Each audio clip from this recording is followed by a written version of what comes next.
Bienvenidos, amigos televidentes, a su programa Viva Mejor. Recordemos que después de los comerciales les prometí una entrevista, excepcional. Tenemos hoy con nosotros el honor de tener en el programa al doctor Rafael Mena, que él es pediatra, desde tiempos inmemoriales. Hace muchos años ejerce en el país y ha sido parte de la historia de la pediatría en República Dominicana. Y lo tenemos hoy aquí con nosotros. Y con su experiencia, no solamente nos va a hablar de lo que podríamos hablar siempre, de los tratamientos y cómo se hacen las cosas, sino que además cómo han sido a lo largo de este recorrido en la historia del país. Y eso nos da una experiencia muy grande que no todos los médicos que vienen al programa pueden transmitir. Y por eso consideramos que es una entrevista muy especial. Doctor Mena, bienvenido. Gracias por estar aquí con nosotros. Muchas gracias. Es un honor para mí estar con ustedes y un privilegio a la vez, y espero no defraudarlo. No, por supuesto que no, para nada. Doctor, hay un tema que nosotros queremos tratar con usted, de todos los temas que podemos tratar, porque son innumerables los temas de pediatría.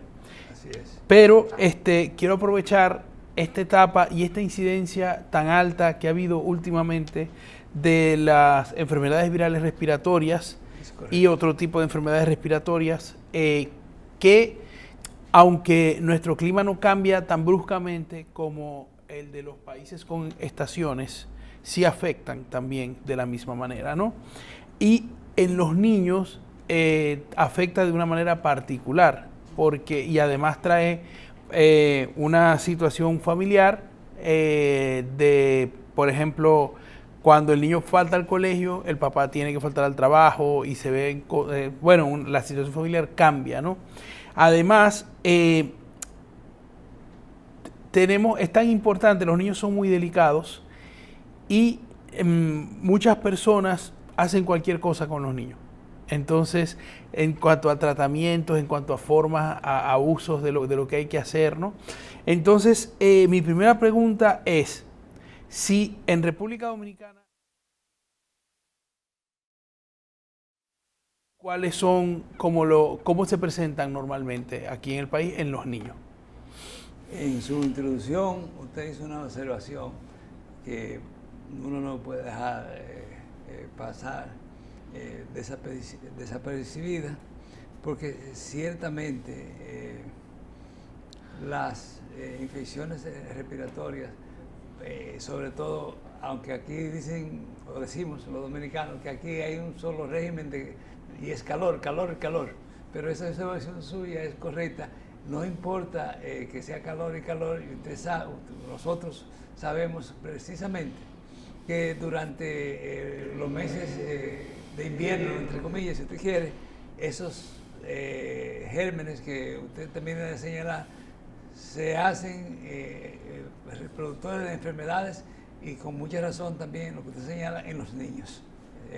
Es bastante incisiva en la población infantil esos problemas. Fíjese, por ejemplo, ahora, usted conoce, la población entera lo conoce, que no es nada en secreto, lo que ha sido el problema del dengue. Pero también sería bueno agregar que conjuntamente con este problema está la influenza. Que hoy día, en estos momentos, no estoy diciendo anteriormente, el mes anterior, por ejemplo, sino ahora, en la actualidad, usted no sabe cuál más, hay más, si dengue o influenza, tanto es como ve. Y nosotros también estamos acostumbrados, sobre todo en esta última semana, vamos a ese término, de verlo combinado. Y sin que yo quiera dar una voz de alerta, y no quisiera tampoco a las autoridades hacerlas sentir comprometidas con eso, nosotros no solamente hemos tenido con esos dos gérmenes que nosotros le hemos señalado, hemos tenido con los dos gérmenes chikungunya además. Así es. O sea que fíjese usted cómo que se ha agregado todo este tipo de cosas. Pero Para seguir la misma historia, y espero que no sea tediosa para los No. amigos televidentes. Estamos aquí para eso y lo que nos interesa es esa parte. No sé. Fíjese usted que además de eso que yo le he señalado, la población dominicana, por ejemplo, no conoce el sincitial, el virus sincitial, que es otro virus, Sí, y que hay mucho en este momento también. Y que le da no solamente a los niños, le da a cualquiera. claro. Sí, es que el problema es que cualquiera lo transmite, pero los niños como que lo sufren de una manera un poco más fuerte. No tiene la defensa adecuada para la protección que deben tener los niños. Y recuérdese que todavía ese mismo virus sincitial tiene mayores efectos secundarios, sobre todo en los niños de menos de un año. Claro. O sea, eso no quiere decir que a otra gente no le dé y no pueda haber complicaciones, pero en los niños menos de un año la situación es todavía peor porque, por ejemplo, usted se recordará que las células A y beta en los pulmones todavía a esa edad no están presentes. Madura, exacto. Entonces, los medicamentos y el tratamiento No son tan efectivos como en... no, que simplemente cuando hay situaciones extremas, es que uno tiene que ponerlo en un respirador.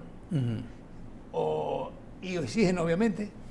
Y entonces, imagínese usted lo que eso causa en la familia, tanto en la familia. Por supuesto. Un muchachito de menos de un año en un respirador, en oxígeno, con tanto aparato. En intensivo. En intensivo, obviamente. Todo ese tipo de cosas que se produce. Y usted también sabe como médico que precisamente que en estas situaciones, además de eso, hay una desventaja, si nosotros queremos decir, que son en las alergias, en los pacientes alérgicos. Pacientes como los asmáticos, por ejemplo. Porque yo uso algo de manera jocosa, en el sentido que la gente tiene que entender que nada más no es la plata que se hereda. Claro. Esa enfermedad, por ejemplo, familiares como la misma ama, los atópicos, no importa el que sea, la situación es peor. Y le da mucho más grave. Claro, es lo que llamamos comorbilidades. Sí, entonces la situación para esos familiares es un poco desesperante porque no se ve en lo inmediato una mejoría. Hay que esperar y hay que dar, nosotros lo que llamamos son los soportes soportatorios a la persona o a los niños hasta mantenerla. Exactamente. Doctor, antes de hablar de los soportes, eso quiere decir, lo que está diciendo, que no es lo mismo, o sea, la gripe no da igual en unos niños y en otros, sino que depende de también algunos factores distintos que tengan cada uno, ¿verdad? Correcto, eso Entonces, esos factores, está hablando aquí de los genéticos, ¿verdad? Sí. ¿Habría algunos otros factores como ambientales o como de situación geográfica que hicieran que fuera más o menos complicado un virus respiratorio? No es el virus respiratorio en sí, pero sí la frecuencia. La frecuencia. Sí, Ok. Usted y yo sabemos que tenemos que tener mucha cuenta cuando decimos eso, porque nos echamos a los colegios en contra. Claro. Entonces hay que ser muy cuidadoso con lo que uno habla, pero usted y yo sabemos perfectamente que hay un aumento marcado. Los muchachitos, ¿cómo usted le pide a un muchachito cuando le ve un refresquito al otro compañerito? Y eso Por supuesto. Además, todos los padres lo saben y los colegios lo saben. Entonces, usted sabe que eso es un medio adecuado para que se produzcan mayormente esas infecciones virales. Que, por ejemplo, la gente dice o cree, hablando de otro virus que también está frecuente, el adenovirus, por ejemplo. El adenovirus, Que claro. está frecuente y que da varias informaciones. Y la gente cree que es un solo virus.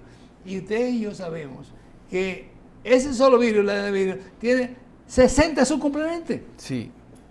Que no estamos hablando de una cosita, estamos hablando de un solo virus que tiene 60 componentes que te puede dar cosas diferentes. Desde la vista hasta las articulaciones, y si nos da a usted a mí, hasta el pipí. Fíjese donde la situación va, y no estamos exentos. Cualquiera le puede dar el adenovirus y eso. Entonces imagínese usted a un niño falsémico. Claro. A un niño que tenga asma, alergia. Alergia, y ya usted sabe lo que eso significa. Un muchacho falsémico con una bueno, no sé si hubiera decir eso en términos médicos, vamos a decir una hemoglobina baja de 5 o 6 y para la saturación de oxígeno y el transporte de oxígeno. Claro. Entonces, todas esas son cosas que no es ninguna predisposición ni nada de discriminación contra el paciente. No. No, de hecho es muy importante porque República Dominicana es uno de los países de Latinoamérica que son más portadores de falsemia. Sí. Entonces siempre es una cosa a tener en cuenta en este país. Sí. Porque la falsemia, hay mucha gente que no sabe ni siquiera que tiene falsemia y menos que la puede heredar porque no la sufre. Entonces... Eso que usted dice es correcto. Por ejemplo, a veces se producen disgustos matrimoniales por eso. Pues tú nunca me dijiste nada de eso. Claro. Y tú tienes eso, y tú eres la culpable, o tú eres el culpable. Así es. Y eso trae problemas. Usted, porque no se ve, bueno, me imagino que sí que se da cuenta, pero eso trae problemas y no lo sabían siquiera. Porque la gente tiene que pensar que uno de los dos padres debe de tenerla. Claro. Digo, ser portador. Entonces cuando se juntan y usted sabe que si es un 25, si es un 25, 2.25 es un 50. 50, o sea, que es un problema, ¿verdad? Entonces, esos son tipos de cosas. Y anteriormente, yo le hacía referencia a eso hace un rato, de otras cosas. Recuérdese que la misma falsemia, en aquellos tiempos, cuando se complicaba con el neumococo, con la neumonía y ese tipo de cosas, o cualquier otra bacteria que usted sabe que era salmonela, que son también bastante agresivas en ese tipo de pacientes. Quizás usted y a mí no da diarrea, pero al paciente lo mata. Claro, a los neonatos y perinatales. Y perinatal, todo ese tipo de cosas. Entonces, fíjese de todo lo que nosotros estamos hablando, y lo que hemos hablado es de una poca cantidad, y yo pienso, no sé si no tengo tal vez los datos científicos para eso, pero de acuerdo a lo que yo he visto, yo pienso que se están haciendo más agresivos los gérmenes. Es la sensación, lo hemos hablado varios médicos en varios programas, la tendencia pareciera de los microorganismos, tanto virales como bacterianos e incluso los parasitarios, es a ser más agresivos. Es decir, que o nuestro cuerpo ha cambiado o ellos han cambiado. Yo no sé, yo tengo quizás algo que a usted no le guste que yo le diga. Yo pienso que ellos lo que están haciendo es defendiéndose. Claro, lo entiendo perfectamente porque yo también creo lo mismo. Porque con el asunto de la genética ellos se están defendiendo. También de que usted la agrede con la penicilina, te cae. No estoy hablando contra la penicilina, ¿verdad? No, para nada. Porque usted sabe cómo es la cosa. Tú estás haciendo eso, y entonces yo me estoy reproduciendo y te produzco una enzima que no me pueda atacar. Claro. Yo sé que esos son términos a veces que la población no lo entiende, pero hay que comenzar. No, y la gente tiene que entender que por eso es que los medicamentos van cambiando. E incluso, hablando de la penicilina, hay un estudio que dice que ahora hay mucha gente más sensible a la penicilina que hace 10 años o 15. Y eso es verdad, porque se está usando menos. Claro. Se están usando otros antibióticos. Exactamente. Por ejemplo, la misma ampicilina, la cefarecina. Entonces, posiblemente, en vez de inventar nuevo, quizás lo que estamos es volver para atrás e ir como intercalando con los años, cada 20 años, cada 10 años. Uno no sabe eso. Uno no sabe. Y recuérdense que todavía lo que hay antivirales, en algunos casos, porque no en todos, y depende el tiempo que el médico logre dominarlo. O sea, claro. Porque no es lo mismo detectar una influencia A o B 24 horas antes que a los 5 días. Por supuesto. Entonces, todo ese tipo de cosas. O a lo mejor usted y yo no sabemos, no vamos nunca, por ahora no lo vamos a ver, van a inventar un asunto que a todos los virus que eso sea como fue la penicilina al inicio con toda la bacteria. Claro, eso todavía lo estamos esperando. Sí. Porque todos sabemos que los virus no se tratan, lo que se trata son los síntomas, ¿no? Entonces, pero mucha gente no, excusa que lo interrumpa, pero mucha gente no entiende eso. Sería bueno que la población tenga conciencia de que ciertamente cuando un médico le dice, mire, usted lo que tiene una gripe, usted lo que tiene un catarro, usted no necesita tratamiento, que entiendan eso. Bueno, aclárelo en el programa porque estamos para eso y eso es importantísimo que lo aclaremos. Sí, la gente tiene que saber que precisamente que cuando un médico le dice, mire, usted lo que tiene una afección viral el cuerpo es que se encarga de eliminarla y curarla a usted. Si yo me pongo a darle a usted antibiótico caro o intravenoso o lo que sea, como la gente cree, o lo interno para ponerse lo interno, no le va a hacer nada. No solo no le va a hacer nada, posiblemente cambie la microbiota y los virus tengan todavía más posibilidades de atacar más. Y otros virus. Y otros virus atacar.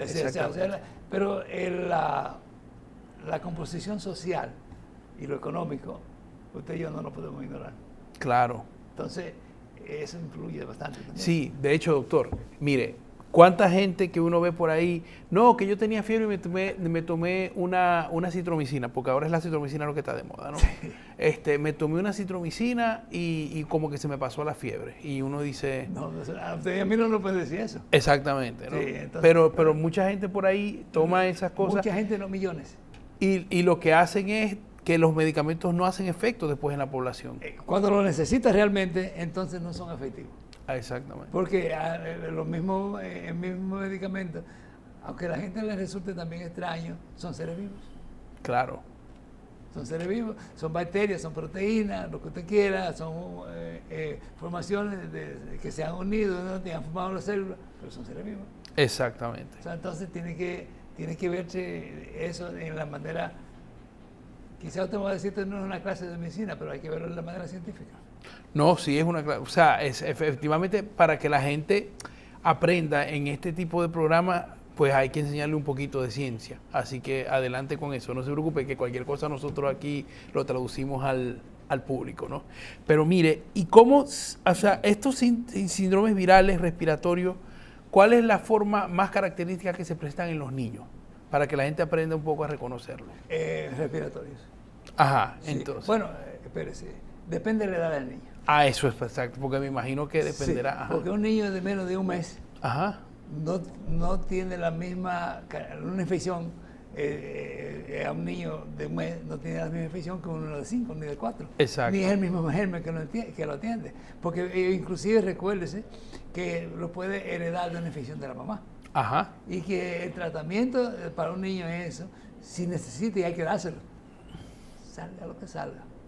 Exacto. O si se muere, ¿el culpable quién es después? Si no lo puso. Por supuesto. Usted sabe cómo es así. Entonces, depende de esa situación.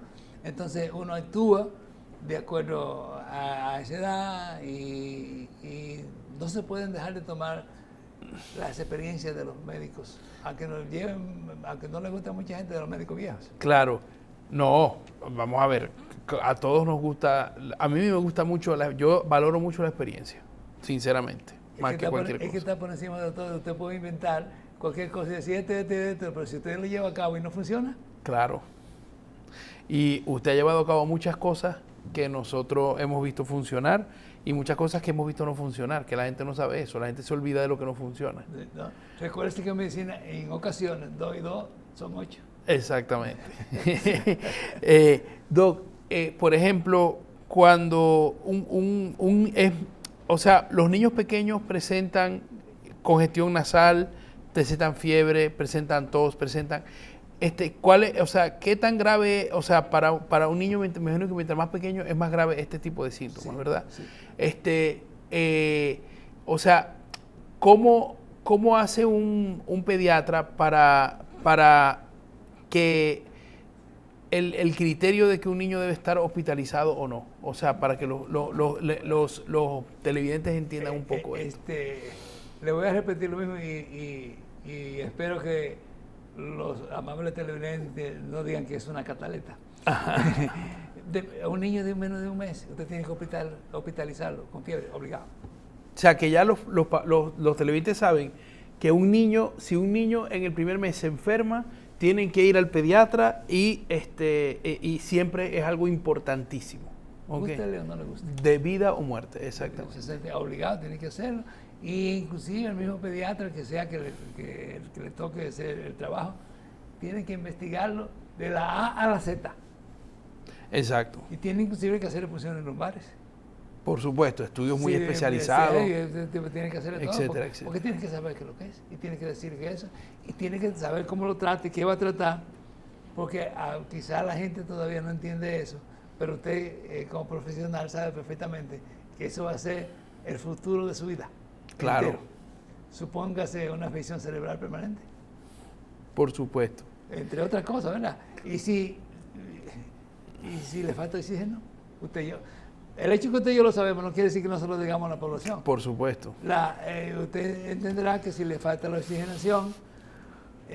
tiene daños que puede ser irreversible. No va a aprender la escuela. Puede ser convulsionante para toda la vida. Puede ser paralítico. Puede andar en una silla de ruedas. Puede ser sordo. Bueno, no quiero seguir eso, pero usted sabe que todo ese tipo de cosas existen y son problemáticas, sobre todo en esa edad. Y por eso, como ustedes ven, la ciencia, yo entiendo que tendrá que seguir adelante, no va a poder ser desplazada, y es al revés. Por eso yo tengo mucha admiración por los científicos que se dedican a eso, porque ciertamente hay que tener en cuenta que no es lo mismo un médico practicante que un científico. Exactamente. Sí, cada uno en su cosa, y los científicos son protocolos que nos aseguran a nosotros la eficacia y la efectividad de todos los trabajos que se investigan, ¿no? Doctor, un paciente en edad escolar, un niño en edad escolar que ya es más grande, ¿verdad?, que llega a su casa del colegio, ellos llegan, o sea, ¿hasta cuándo es normal? Ellos van teniendo frecuentemente muchas enfermedades virales respiratorias. ¿Cuándo una mamá puede decir, aquí está pasando algo porque el niño está teniendo muchísimas gripes? ¿O es normal que le dé tantas gripes en el colegio? Yo tengo alguna respuesta para eso. Exactamente. Fíjese, usted sabe que los niños le dan 12 gripes al año. 12 gripes al año. Sí. Y es cada mes. Ok. ¿Qué quiere decir eso? Que siempre tienen gripe. Por eso le digo que es cosa, pero es verdad. Ajá. Sí, entonces le dan eso. Pero obviamente que hay, como usted señala, situaciones que los médicos y la madre tienen que tomarlo en cuenta. Y ustedes saben que la fiebre es un avisor para todo el mundo. Los padres y la madre que su hijo tiene fiebre no se la juegan. Signo de alarma. Sí, inmediatamente. E inclusive nosotros le recomendamos a nuestros pacientes y a los amigos a los que tenemos acceso para ese tipo de cosas, que no se pongan a darle antipiréticos a los pacientes sin saber lo que tienen. Porque precisamente, así que eso puede ser 4 o 6 horas, pero pueden ser 4 horas o 6 horas vitales. Exactamente. Entonces, la fiebre, por ejemplo, es un informante, es un DNI. Bueno, yo espero que la Fuerza Armada Americana no se ponga bravo por eso, pero él sabe que es cosa, ¿verdad? Claro. Es un informante para decirle al médico qué está pasando. Y se sabe, como yo, que tiene grados diferentes y que produce la misma fiebre, problemas diferentes. No es lo mismo un dolor de cabeza, de oído, de los ojos y ese tipo de cosas, o de una articulación, de una rodilla. Usted sabe de ese tipo de cosas. Y si está acompañada de la fiebre, le está diciendo al médico, tú tienes que buscarlo. Tu responsabilidad es buscarlo y actuar como debe actuar un profesional en cada caso. Pero si va para la fiebre, yo le di medicina para la fiebre, y lo examino y no le encuentro nada, ¿estaré yo haciendo cosas de más? ¿Necesita hacer esto? Entonces hay que tener cuenta con ese tipo de cosas, y nosotros tratamos de decirle precisamente a los pacientes que, a menos que no le diga, no traten de usar medicamentos. Y no quiero decir nombres comerciales, pero ustedes saben también que, por ejemplo, mi esposa, yo y mi hijo, que nos formamos en Estados Unidos, usted sabe que allá hay una serie de medicamentos para la fiebre que usted no lo puede usar. Simple. Entonces, le recomendamos a la gente precisamente que no usen medicamentos antipiréticos necesariamente. Que no tengan su indicación en su momento. Y recuérdese también que, yo no sé, a pesar de que usted tiene barba, pero yo no sé si sus familiares en el tiempo suyo lo bañaban con agua fría, porque eso era lo que se usaba. Y usted sabe ahora que eso cambió. Por supuesto, hace mucho tiempo. Sí. Y es mucho mejor y además más lógico que sea con agua tibia. Sí, pero ¿cuánto tiempo duró eso? A mí me bañaban con agua fría siempre, bueno, hasta con hielo. Exactamente. era así, la cuestión, pero eso es producto de lo que estamos hablando anteriormente, del asunto científico. Entonces, eso por eso le digo, primero, usted me hizo una pregunta. ¿cuáles son los medios físicos antes de pasar un medicamento que podemos usar para tratarle de bajar la fiebre a un niño cuando vemos que es muy alta y lo tenemos que llevar al médico? Lo primero que tenemos que hacer es investigar la causa. Claro. Entonces investigamos la causa. E inclusive hay controversia, porque usted también sabe que si ya yo sé lo que usted tiene y me pongo a poner el calmante para fiebre, para bajar la fiebre, como dice la gente, para tranquilizar a la mamá o al papá o a los padres, para tranquilizarlo. Pero usted no sabe cómo está dando los antibióticos, usted no sabe cómo está evolucionando esa enfermedad. Entonces, además de ser un enfermante, es doble porque le está diciendo a usted, lo que tú hiciste está correcto. Claro. ¿Entiende? O sea que todo eso es bueno que la población lo entienda en el sentido de que no presione mucho a los médicos para que hagan eso, porque para que bajen la temperatura, porque eso es algo que viene tradicional. Y recuérdense que anteriormente, antes del progreso de la medicina que hemos estado hablando, cuando decían fiebre era prácticamente una señal de muerte. Exactamente, ya no es así. Desde hace muchos años la gente no se recuerda, pero eso sí, hasta hace muy poco tiempo era así. Y sé que en algunos sitios, bueno, y todavía hay gente que muere por enfermedades, por fiebre, ¿no? Y por eso es que se le tiene tanto miedo. Y las mamás y los papás, sobre todo de los niños, les tienen mucho miedo a la fiebre. No, y usted se recuerda también, en su práctica, en su estudio de medicina, que inclusive tenemos algo en contra, que hay niños que cuando le da fiebre convulsionan. Totalmente. Ya usted sabe lo que es lo que le tienen miedo a las mamás. Que eso es serio. Sí. Hasta los médicos y las enfermeras nos asustamos cuando lo vemos. Totalmente. Cuando lo vemos. Y el papá o la mamá dice, se está muriendo, se murió. Y esa es la impresión que da. El ictus posterior parece siempre que... Sí. Entonces, imagínese, usted ve a su hijo de un año convulsionando y usted piensa que se le va a morir a la mamá o al papá. ¿Cómo te reacciona? Bueno. Pero entonces parte de la educación que uno tiene que decirle a la gente y eso. Y nosotros mismos, por ejemplo, anteriormente, a ese tipo de pacientes, está aprovechando la oportunidad para ver si la gente también deje un poco de presionar a los médicos. Nosotros le dábamos fenobarbital a esos pacientes con fiebre y esa cuestión, y usted sabe que ya eso hoy en día no se usa. Entonces, pero el abuelo que lo oyó, que lo dije, no, ese no sabe, porque anteriormente al nieto mío le daban tal medicina y se le quitó. Absolutamente. Igual que dicen, báñalo con agua fría porque eso es agua tibia. A mí me bañan con agua fría para quitarme la fiebre. La gente le hace mucho caso a los abuelos y a los papás. Pero que es la tradición, eso tiene una fuerza que usted no lo ve. Pero así rápidamente, saliendo del tema. Por ejemplo, y yo sé que es un asunto que la población lo toma en cuenta, sobre todo los dominicanos, ¿verdad? Cuando los muchachos sufrían, porque estaban hablando de asma ahorita, sufrían de asma. Recuérdese que le decían, como a los 7, 8 años, córtale el cabello, este debe saber, y siémbralo en una mata de plátano. Ajá. Tú sabes que la producción hormonal, a esa época, comenzaba a producirse. Claro. Entonces, las hormonas, a los 7, 8 años, que se le quitaba a un 70%, tú sabes que se le quita por el efecto hormonal, se le quitaba al pacientico el problema asmático. ¿Y quién le decía a la mamá que eso no era por eso después? Claro. ¿Sí? Entonces, por eso te estoy diciendo el asunto de la tradición, de la fuerza que tiene y ese tipo de cosas. Pero son reales, son experiencias de los pueblos que uno tiene que entenderlo, esa cuestión. El hilo en la frente para el hipo. ¿Te acuerdas de esa cuestión? Sí. Sí. Ese tipo de cosas. Uno lo que tiene que decirle a la población, no burlarse de ellos, sino decirle que esos son progresos de la ciencia que inclusive vienen más todavía. Viene más para lo mismo. Por supuesto. Viene más progreso y ese tipo de cosas. Y cosas que hoy a nosotros nos parecen realmente impensables. Inalcanzables. Van a suceder. Claro. Fíjense ustedes que recuérdese el parto, cosas serias anteriormente.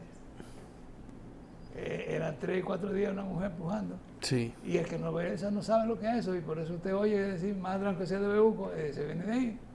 Porque realmente una mujer en parte, ese tipo de cosas, sin anestesia, ese dolor, porque hay que verlo, hay que saberlo. Yo, obviamente nosotros no sabemos, pero uno sabe, viéndolo usted y yo, que hemos pasado por ahí, hay que saber lo que es eso. Claro. Entonces, yo estuve en una población indígena en Venezuela atendiendo en una temporada y uno ve cosas allí que no se le olvida nunca.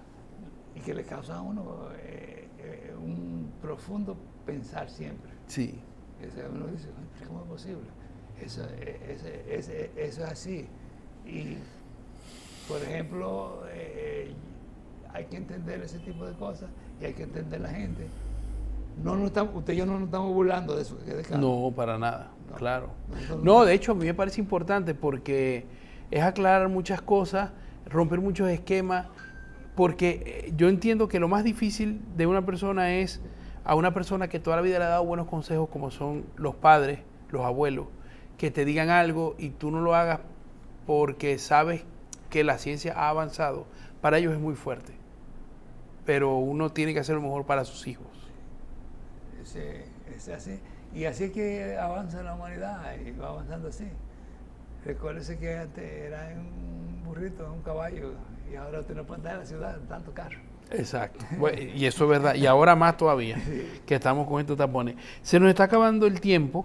Entonces quería terminar con qué consejo. Yo creo que lo que más hemos aprendido hoy es que un papá tiene que estar dispuesto a llevar a su hijo al médico con mucha más frecuencia de lo que lo hace. O sea, un niño, sobre todo mientras más pequeño, hasta salir de la edad escolar, es un niño que tiene que, o sea, no tenemos que dejarle ni a los medicamentos ni a los vecinos el tratamiento de nuestros hijos. Tenemos que ponerlo en las mejores manos porque, como usted dijo al principio, hay que buscar siempre la causa y mientras más in vivo tengamos la enfermedad menos afectada por fármaco y por medicamento, más el pediatra va a poder atinar al tratamiento. Entonces, además de este consejo, ¿tiene algún otro consejo que darle a la población? No, adherirme ante lo que usted dice. Usted dijo dos palabras ahí que quizá la gente no entiende. Usted dijo no producir daño por fármacos ni medicamentos. Ajá. Eso es importante. Que la gente tiene que entender que también que a veces se hacen daños. Sí. Y sobre todo, serio. Exacto. Dañar un oído, dañar el riñón, dañar un órgano importante, sí, los ojos. Entonces, ¿usted se recuerda que cuando comenzaron esos medicamentos, por ejemplo, la misma eritromicina, la soltera que producían sí, ese tipo de cosas? Y medicamentos que se han retirado del mercado, gracias a Dios, sí, que no los conoce la población actual, pero que hicieron sus cosas. Su estrago. Entonces, sí, entonces es así y la población, yo entiendo que debe buscar el auxilio, no importa que sea médico privado, no tiene nada, no estoy hablando de eso, debe la mayoría del país de alguna u otra manera. Es verdad que todavía hay regiones que no son muy accesibles, pero casi las provincias generalmente tienen sus hospitales, tienen sus cosas. Sí, su dispensario. Sí, su dispensario. Yo entiendo que deben de ir, deben buscar las orientaciones que en ese caso se le da, porque independientemente que se quiera hacer una crítica y se ponga de ridículo a veces a los médicos de emergencia, son los primeros. Son los primeros que tienen que confrontar la situación y que depende de la buena voluntad de ellos o de su conocimiento, que llame entonces al compañero que necesite. Así es. Doctor, le agradecemos mucho la entrevista. De verdad que ha sido un placer y un deleite para mí tenerlo aquí en el estudio. Espero que vengan otras oportunidades para hablar de otros temas distintos de medicina y de su experiencia médica. Y a ustedes, amigos televidentes, los esperamos en otra edición para otras entrevistas mucho más interesantes. Y no se vayan porque queda más y mucho más de Vida Mejor para todos ustedes.